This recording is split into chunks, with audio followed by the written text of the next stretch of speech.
Amos, je ne suis pas prophète, je suis berger. C'est le Seigneur qui m'a pris et qui m'a dit « Va ». Et Jésus, devant un paralytique, « Courage, mon enfant, tes péchés te sont pardonnés ». Deux hommes qui exercent une autorité que l'institution conteste. Deux paroles que personne n'attendait. Partie 1, Amos 7. Amazias est le prêtre officiel du sanctuaire royal de Béthel, et il signale Amos au roi, une dénonciation. Puis il lui dit « Va-t'en, toi le voyant, fuis vers le pays de Juda ». Le prêtre officiel qui expulse le prophète envoyé.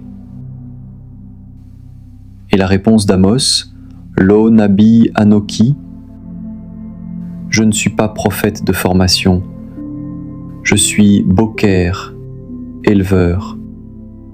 C'est YHWH qui m'a pris derrière le troupeau et qui m'a dit « Va ».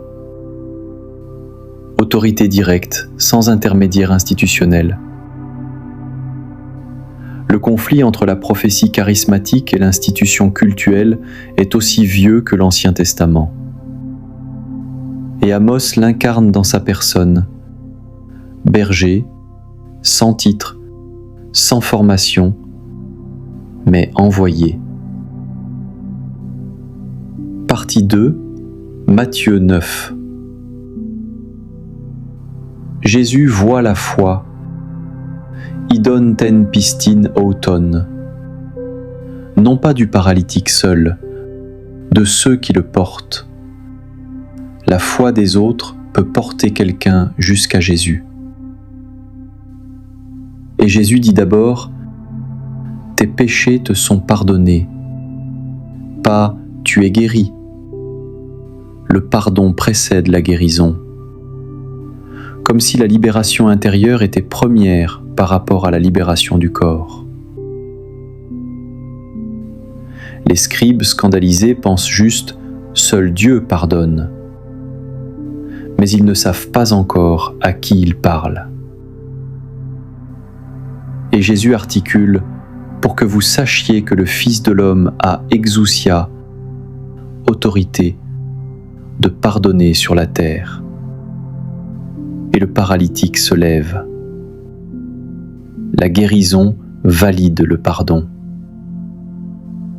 Et la foule glorifie Dieu d'avoir donné cet exousia aux hommes, pas seulement à Jésus, à ses disciples, à l'Église. Clôture. Amos et Jésus. Deux paroles données sans autorisation institutionnelle. La question « Est-ce que j'attends toujours une autorisation humaine pour exercer ce que Dieu m'a donné à dire ou à faire ?»